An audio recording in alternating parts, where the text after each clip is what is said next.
I think the biggest thing I've learned out of Elephant in the Bedroom is really just knowing that God has a standard for us when it comes to relationships and how we're supposed to live. The world will tell you so many different things about what you're supposed to be, what you're not supposed to be, what, a relationship is supposed to look like, what it's not supposed to look like. The Bible clearly tells us that God has a standard. He has a way of doing things and a way that he wants things to be done. Who are you comparing yourself to? Are you comparing yourself to what the world wants you to do or what God says you're supposed to do?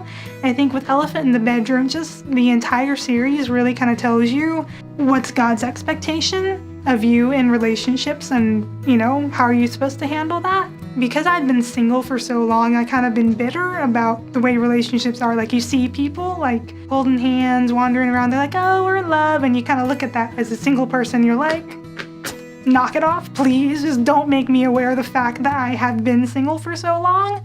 But after hearing Elephant in the Bedroom, being in a relationship or not being in a relationship, it doesn't really change your own identity and what God thinks of you. It shouldn't change what you think of yourself. So whether you're with somebody, whether you're not with somebody, it's really about your relationship with God and your perspective of yourself. So how do you see yourself as an individual, as a person, and not based on whether or not you're with somebody? What I would tell somebody to expect if you've never been to any of these messages before, honestly, I think you're just going to be shocked.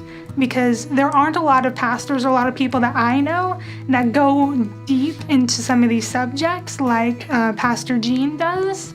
He's just very honest, very transparent, and he's not afraid to uncover some of those things and talk about those things that people don't want to talk about.